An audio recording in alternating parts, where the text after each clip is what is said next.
Hi, I'm Annika Johnson from Al Johnson's in Sister Bay. I hope you enjoy my video series called Door County Girl. Let's go!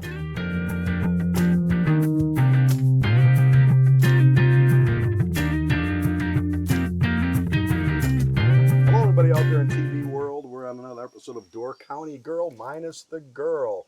We're a couple of Door County dudes. I'm Rolf and I'm here with my good buddy and right-hand man at Al Johnson's. Kit Boots, but more like left-hand man, not right hand. I think there's some better right-hand people than me. Not true. He's the guy. Anyway, we are on this lovely day outside in Kit's summer kitchen, right? Yeah. So years ago, they used to have hot weather, and then they had inside kitchens, and they had summer kitchens. When it got too hot to cook inside, well, I put all the heat in the house, I go outside and cook. Today we got a Blackstone flat griddle, and we're going to show you how we make Al Johnson's Swedish pancakes. And the key thing for this idea was Kit had a bunch of kids over. Yeah, so we had, like every family, you have a bunch of like sleepover, and like a ton of boys were over here. And I've made it before where I did it in the pan, and it's fine, but like it takes a lot longer. So put the oven on warm, yeah, one at a time. So then I just came out here, I put the whole pack of bacon on, got it done. And then I'm like, let's make some Swedish pancakes. And then I just make it like how we made it at Al's. And it worked out really, really well. I was done, I mean, maybe 15 minutes with the bacon, everything. And we were done. They were eating outside. We used paper plates, made it just easy. And they were off and running. And I had a little cleanup and was just, it worked out really well. So. And Kit's an expert pancake maker from his years at Al's as well. He's worked his way through the ranks like a lot of us have. And it was a great idea. And now he said, hey, I want a Door County Girl episode. Yeah, like this. no, I think it's great using our pancake mix, which you can get in most stores around Wisconsin or Illinois. And it really, really works itself well. Yeah. We're going to show you two ways of making it. We're going to make it the round way first, and then we're going to do the square way like we make it at Al's. So we're talking about this. We're going to do like sort of the easier way to do it if you want. So making round pancakes, almost more the traditional one. Traditional. This won't have the real fluffiness to them because the Swedish are flat. The Swedish pancakes are. And then we're going to do the, we'll call it pro level, I guess, or the. But if you can pull off pro level, you will only impress everybody even that much more. But this way works really well. And according to Kit, 1 pack of Al Johnson's pancake mix is perfect for 2 rounds on this Blackstone. So depending on how thin you can get it, easily 20, 24 like thin pancakes. If I'm talking about the individual ones, definitely you'd be able to get that circular if they're like maybe like a 3-inch circumference. Yeah, depending on your appetite. Yeah. Some are going to have 1, 2, 3, 4. Yeah, a full order at Al's is 4. Yep. But if you're going to have bacon and sausage or other fruit and stuff like that, you could feed a lot of people in a short period of time on this griddle. And Rolf's he's mixing up the batter. They're just like any pancake batter. When you mix it up, you may have like little pieces in there and stuff like that. They'll cook out. Yeah, but they all cook out at the end, and it won't be noticeable. It's not like you're biting. If you had a large chunk of flour, then you might mix it in. You might want to work that. But if you want to not have that all, you can make it the night before, and it works just as well. But both works really well. So. And what we got now is we got a seasoned grill, but we always want to hit it with just a little bit of oil. We're using some avocado oil on here because it's such good high temp oil. Yeah. At Al's, we usually use a canola oil. Years ago, we used to use a peanut oil, which I very favored, but due to health concerns and oil, people are allergic to peanut oil and stuff like that. We just made the switch, and it worked out well for us. Sorry, I hand you the wrong tool there. Yeah. So we're just going to do round ones at first. So it's really just as easy as pouring the batter on. You can just use the ladle just to swirl it around like a la crepe style. You can see sort of where the grill is rolling, and I think that's an important thing to note on your grill. If you have a nice flat one, it works really, really well, but it's not going to be perfect every time. You can do them silver dollar size, larger size, plate size, however you want to do them. Feel like Bob Ross here. Put a little pancake batter. Put a little mix. Make a little tree here. Well, there's some artistry to this too. So just doing it. You know what else is good about this? It's not so difficult, and when you're outside, there's not a lot of room for I mean, there's plenty of room for air if you want to make it. But the kids can get involved too. Yeah, with no, this, too. definitely. You know, I you got mean, somebody fairly responsible. Hey, you're gonna make some pancakes. Well, I can do that as long as they can get this tall. I mean, exactly. I mean, that's just as easy as just pouring out a little bit. And I mean, if you have that 13 to 14-year-old that is interested in cooking and wants to do it, this is a perfect thing to start out on. I mean, my son now has been making, my youngest son, who's just turned 9, he loves to make French toast, and you know, just another easy thing to I do. notice on this griddle, my right side's a little hotter than my left side right now. So this one looks like it's already done. You can tell by the little air pockets in there. Batter.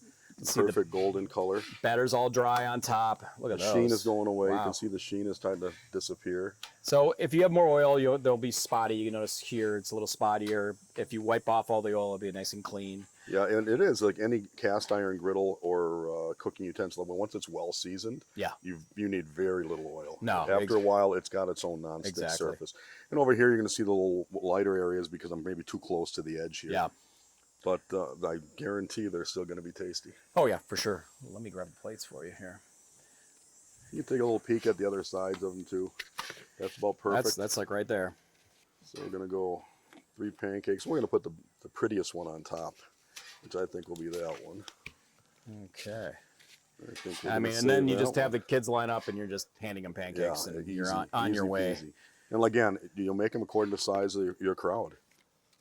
And that's just the round version of Al Johnson's Swedish Pancakes. Okay.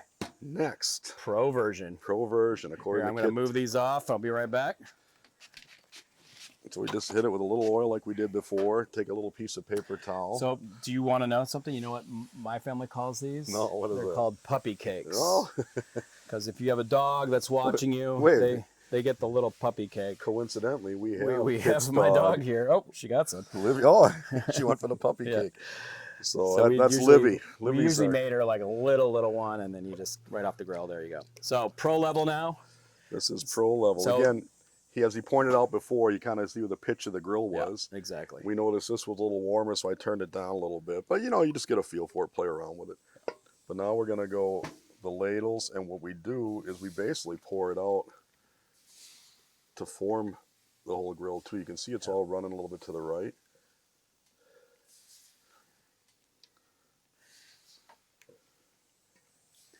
And this is not a moment to be frantic. No, you don't want to Everything's going to be fine. You just want to make the edges now. So I always make the bottom edge, then I make the side. And I hardly hang it onto the spatula. It's very light. I always just let it float in my hand and stuff. So you know who'd be good at this? Those guys at concrete guys. I Mason always guys. thought that the guys that are like Get our buddy Mike Anderson down here to make pancakes. I bet she's pretty good. Well, his wife probably doesn't let him. No, she's Swedish, Swede, and wow, can she cook? Yeah. Oh. So then we always keep a rag handy just to wipe the batter off. And you just don't want it sticking to the other side. And we're just going to sit here. Normally at Al's, we got 4 griddles going, and one guy's manning 2 of them. While he's finished spreading these out, he's jumping on the other griddle. Next one. And then while he spreads that out, this one's going to be ready to go. Yeah. You know, always come back here, just loosen up the edges. I feel like it's going to stick a little bit here, but we'll work through it.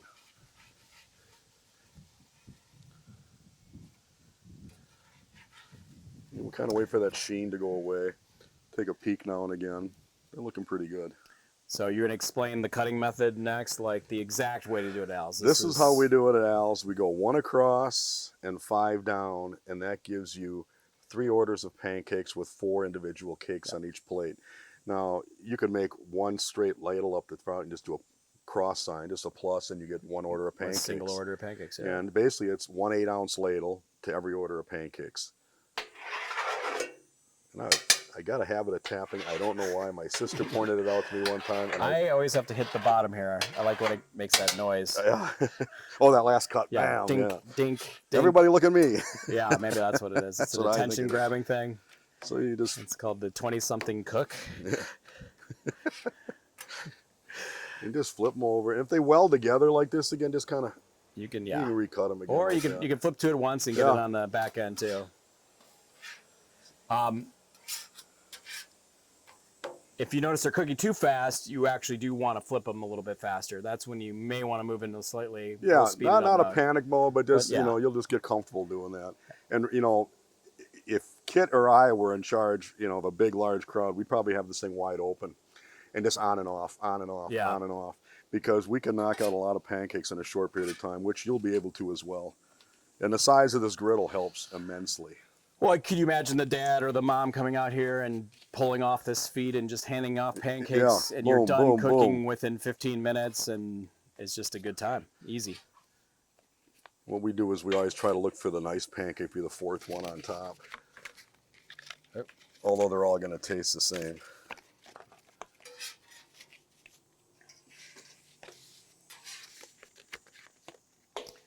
And you don't even necessarily need to fold them, or you can just flop them on the plate. You can put them on there. Yeah. And, you know, you could actually take a tongs and just pick them up and put them that way if you want to. Oh, yeah. Never really thought about that, but once they're fully cooked, they're pretty easy to sort of move around and do what you want with them. And I was telling Kit my little backwards reverse way of I make pancakes. What I would have done, I would have put butter on that bottom, smeared it around completely, a little dollop of syrup or lingonberries, and then I would have put the pancake on top like that. And once it sat there for a couple seconds, the butter melted, I'd flip it over. You'd have your pancake all set up on both sides. That's my little perfect pancake here. That's the perfect pancake. Okay, so we gotta try some of Well, these. yeah, absolutely. We're gonna have our own pancake breakfast / lunch brunch here right now. We're gonna eat them cannibal style too. Look at this is true Door County dude style. If we're camping and we forgot the silverware, this is what we do.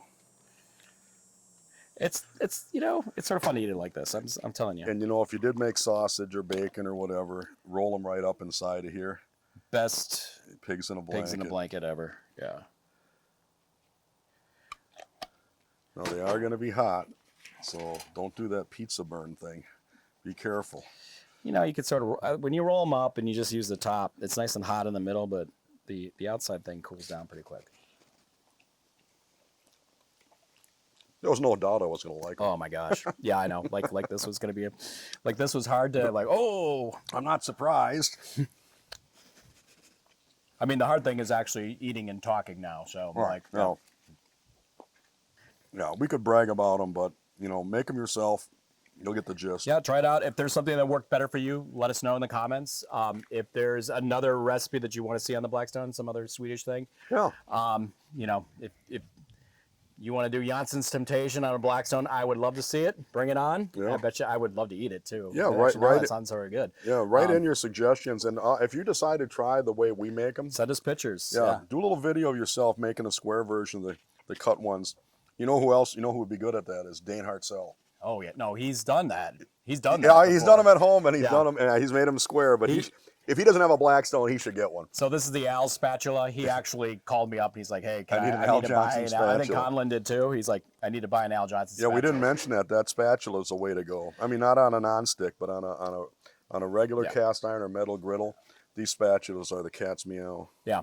I mean, I've used a regular one. It works fine. I'm just used to using this one, and it just for total utility. You can shove this in the dishwasher, all that kind of stuff. It doesn't. They're durable. Just a pancake flipper. My dad actually has the first spatula. I like to think it's the first one hanging on his fireplace. Really? Yeah. Oh, we got to get a picture of that. Well, we'll take a picture of it and put it in the B-roll for this. And they actually had a little hook on them, so you got a hole. You can hook it. Remember, everything was hung. Everything else goes in the box. Jeez.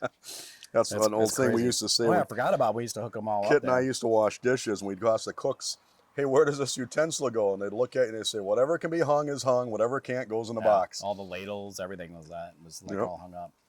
So, well, that's another episode of Door County Dudes. Thank you for joining us. Don't forget to fun. Hit like and subscribe. The little go in the bottom of the corner. It helps us do more videos, and I mean, we have fun doing it, so it doesn't really matter. But you know, you watching definitely helps us, and giving us ideas also helps us too. Yeah, so and share them with your friends and people that might find interesting in this as well, Swedish cooking or just our chitter chatter. Yeah, exactly. So, well, thank you so much for tuning in, and goodbye from Door County Dude.